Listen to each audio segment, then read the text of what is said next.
Jumpa lagi, Scan bersama Firdaus Ilyas. Halo, selamat. Apa kabar, Bung Meldi? Baik, baik, Bung Firdaus ya. Eh, Topik survei dari Kompas ya, Bung Firdaus tentang angka 18,1% ya. Jadi Pak Jokowi ini punya pengikut-pengikut yang nanti akan memilih ya eh, orang yang direkomendasikan Pak Jokowi itu sebesar 18,1. Ini gimana kita membaca angka ini, Bung Firdaus? Ya, menarik ya. Jadi semakin dekat dengan pemilihan Presiden 2024, dari banyak survei atau geliat podcast prediksi atau perkiraan kira-kira seperti apa nanti komposisi para pemilih untuk ketiga pasangan baik itu Anies Baswedan, Ganjar Pranowo ataupun juga Prabowo.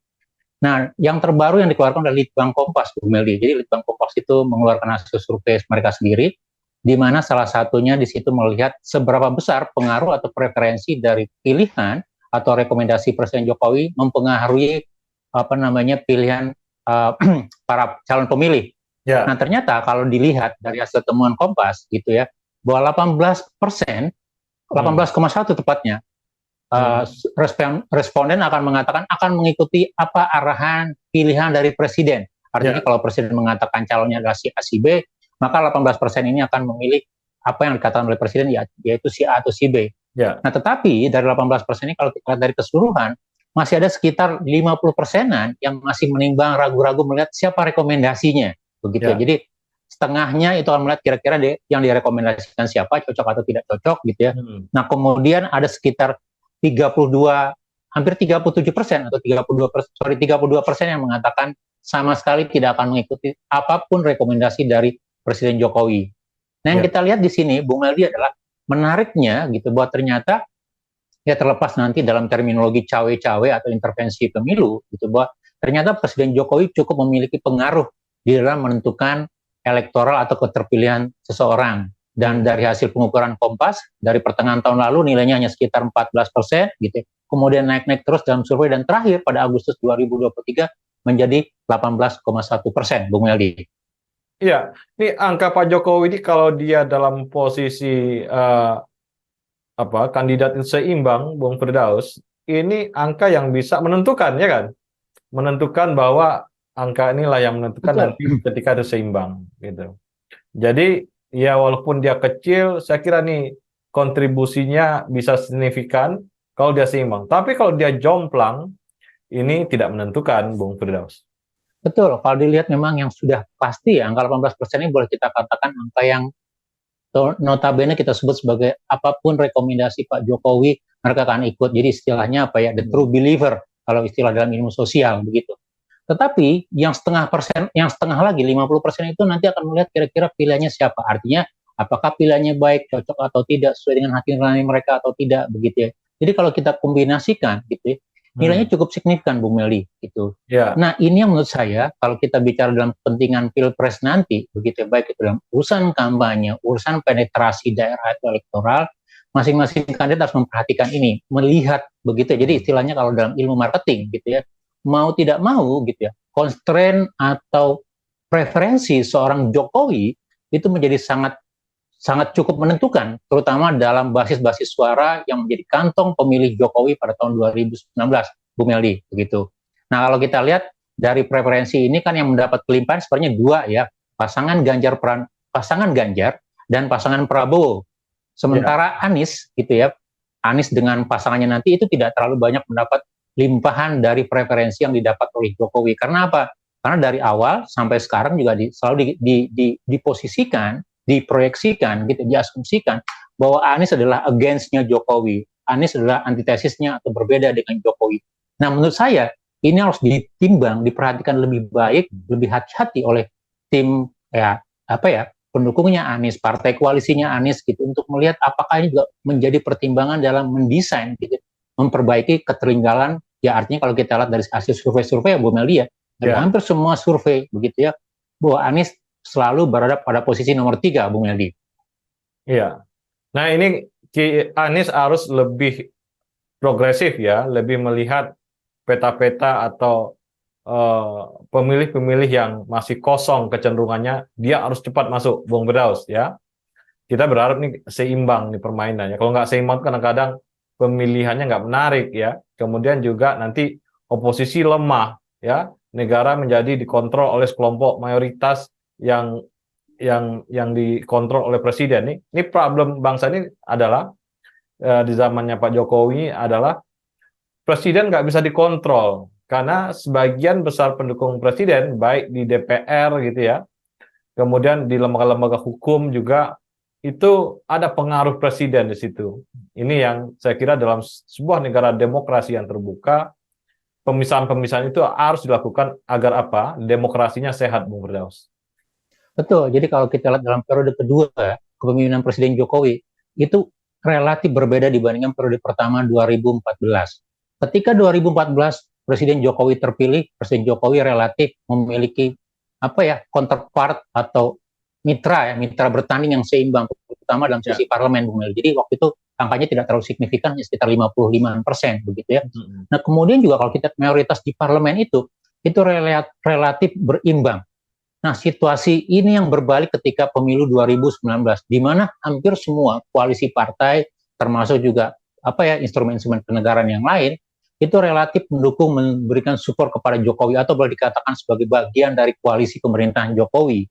Yang kita dapatkan adalah tidak banyak kritikan, tidak banyak masukan, tidak banyak istilahnya suatu masukan-masukan keras kepada pemerintahan Jokowi gitu. Dan pada akhirnya yang tersisa adalah masyarakat sipil, dan masyarakat sipil yang tersisa pada akhirnya menjadi juga kekuatan yang semakin minoritas, semakin terkikis begitu, sehingga kita lihat ini yang tidak baik dalam konteks membangun budaya demokrasi. Nah harapan kita memang untuk tahun 2024 adalah semakin berimbangnya kekuatan, terutama dalam mekanisme check and balance gitu ya. Partai-partai politik tidak begitu tidak begitu mudah untuk larut menjadi bagian dari kekuasaan. Kalau Anda oposisi, Anda adalah partai yang berbeda, koalisi yang berbeda, ketika Anda kalah, maka tetaplah menjadi oposisi. Jangan kemudian, kan yang kita lihat ya Bung Meli ya, kemarin yang kalah pun dalam Pilpres, itu pada akhirnya diakomodir dalam pemerintahan. Pada akhirnya tidak ada lagi oposisi, begitu. Semua menjadi bagian dari pemerintahan, semua menjadi orang presiden atau presiden man, begitu, dan itu yang tidak sehat buat kita, begitu. Nah yang kedua memang kalau kita lihat dalam konteks bagaimana, kalau kita lihat kan memang nih Anies yang agak keteteran Bung Meldi ya gitu. Artinya Anies harus merubah strateginya dan melakukan pendekatan gitu ya. Artinya pendekatan asal berbeda, asal gimmick pokoknya ya bagian dari antitesis saja walaupun tidak jelas misalnya gitu. Dan kemudian yang kedua juga kita bicara bagaimana karena kan kalau dilihat gitu ya, sebenarnya ceruk pemilih itu tidak banyak yang tersisa, sudah terbagi. Tinggal yang akan dilihat nanti, yang akan memperkuat pilihan orang adalah bagaimana tawaran-tawaran program-program kerja, tawaran-tawaran ide atau gagasan, apakah berbeda atau tidak. Tapi kalau hanya sekedar berbeda, sekedar bertentangan, sesuatu yang mencari antitesa, saya pikir ini harus dihitung lagi lebih baik, lebih matang, kalau tidak ingin tertinggal dalam pemilu 2024, Bung Meldi. Iya, ini ya concern kita. Kita bukan pendukung Anies, tapi kita concern terhadap tumbuhnya oposisi yang sehat, Bung Firdaus ya. Jadi salah satunya bagaimana kita mendorong calon-calon presiden ini dia terus memperkuat diri agar rivalitasnya makin kuat dalam sebuah ruang-ruang pemilihan presiden gitu. Dan juga partai-partai kita dorong jangan menjadi suatu mengikut kelompok-kelompok yang probabilitas dia menang tinggi ya, karena itu tidak menyehatkan untuk bangsa gitu ya. Nah, perlu juga keseimbangan antara orang yang menang nantinya dengan orang yang kalah tuh harusnya nggak beda jauh gitu ya, agar oposisi tumbuh gitu ya, ruang kritik tumbuh, kemudian penajaman ya itu terjadi gitu. Jadi pemerintah kalau dia bikin program-program tertentu, serta-merta pada hari itu muncul langsung kritik. Itu yang kita minta, agar di suatu saat nanti ketika program itu jadi, karena tidak ada kritik, tiba-tiba program itu gagal misalnya, Bung Firdaus. Ini yang harus kita antisipasi agar sebuah program yang diajukan pemerintah ditajamkan, dimatangkan oleh oposisi yang ada, Bung Firdaus. Betul, pertimbangan dari banyak sisi, termasuk dari sisi apa ya, yang notabene berseberangan pada pemerintah itu menjadi obat mujarab. Tidak mungkin kalau kita bicara jamu ya, jamu itu hanya mengandung unsur manis saja. Dia harus ada Ya. juga yang pahit gitu ya, sesuatu yang kecut begitu, karena itu merupakan kombinasi yang terbaik untuk pertumbuhan, ya terutama untuk pertumbuhan kebangsaan kita, pertumbuhan demokrasi kita, atau perjuangan dalam memperjuangkan kesejahteraan dan keadilan. Nah itu yang sebenarnya kita lihat ya menjadi sebuah apa ya, ya paling tidak sih dalam konteks membangun budaya politik yang sehat, budaya politik yang dewasa gitu. Walaupun sekali lagi belum lama ini kan kita lihat ada beberapa anggota partai politik gitu ya, atau oknum partai politik lah, anggaplah oknum partai politik yang melompat pagar atau berpindah karena misalnya mempertimbangkan oh ya si A si B memiliki keterpilihan apa kemungkinan terpilih lebih besar. Artinya orang hanya sibuk mencari kekuasaan, tidak melihat menjadi apa ya, menjadi oposisi atau menjadi penyeimbangnya sesuatu yang jauh lebih mulia, jauh lebih bermanfaat. Walaupun sekali lagi ya kita lihat ya sah-sah saja karena itu pilihan politik Bung Meli. Tapi harapan kita untuk 2024 kita akan menemukan demokrasi yang semakin sehat, semakin berbudaya, semakin mengedepankan kepentingan bersama Bung Meli. Jadi angka yang dikeluarkan Kompas ini sebenarnya menarik ya. Artinya masyarakat pun sebenarnya tidak larut juga berpihak ke Pak Jokowi kan. Jadi kalau kita lihat nih rasionalitas masyarakat juga ada lah ya. Artinya masyarakat tumbuh dengan rasionalitas ya.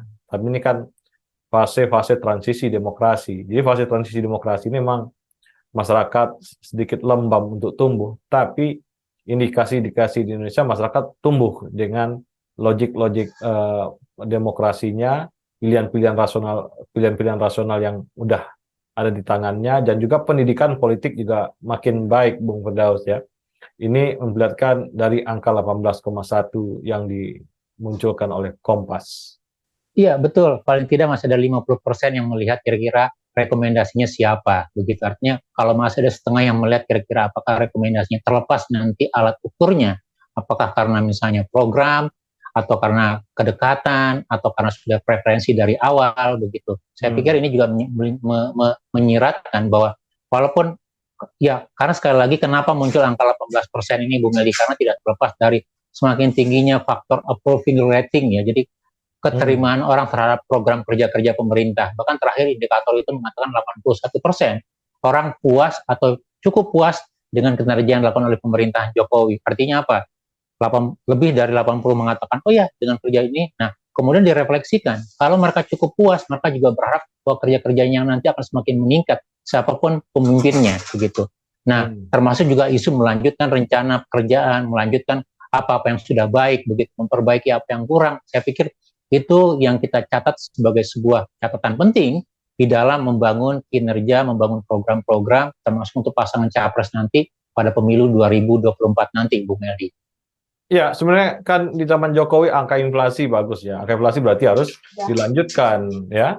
Kemudian yang tidak baik misalnya ya, infrastrukturnya masih belum baik atau hilirisasinya juga masih belum baik gitu ya. Itu perlu dikoreksi. Jadi ya perubahan yang dimaksud perubahan di sini koreksi agar ini lebih baik lagi gitu ya. Dan sebenarnya arahnya udah benar. Betul. Hanya butuh koreksi-koreksi di sepanjang program itu, Bung Firdaus. Nah, itu butuh oposisi, Mang, untuk mengkoreksi-koreksi itu. Betul, kalau kita lihat misalnya pertumbuhan ekonomi kalau kita bandingkan era Jokowi dengan eranya PSB relatif lebih tinggi sekitar rata 6%, Jokowi hanya 5%-an pertumbuhan ekonominya, plus karena COVID begitu.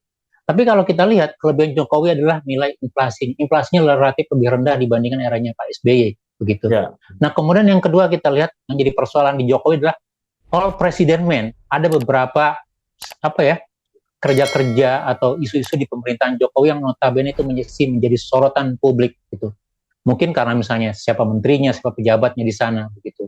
Terutama dalam aspek penegakan hukum, kemudian konsistensi di dalam kebijakan, begitu ya, benturan kepentingan, atau bagaimana melihat persoalan yang lebih komprehensif begitu, terutama dalam isu luar Jawa atau Jawa begitu, atau dalam konteks misalnya pemerataan dan keadilan. Nah, saya pikir inilah PR-PR yang bisa diperbaiki nanti, PR-PR yang bisa menjadi catatan untuk pasangan kandidat pada pemilu 2024. Tapi sekali lagi gitu ya, kalau kita mau jujur katakan bahwa ya publik sebagian masih melihat bahwa apa yang sudah dilakukan oleh Presiden Jokowi cukup baik, gitu ya, tinggal dilanjutkan. Nah, hal-hal yang kurang, hal-hal yang belum, itu yang kita harapkan sebagai tambahan, sebagai ide-ide atau program dalam pasangan-pasangan capres nanti untuk tahun 2024, Bung Meldi. Iya. Terima kasih Bung Firdaus. Sama-sama Bung Meldi, terima kasih banyak. Salam Indonesia bersih. Salam Indonesia bersih.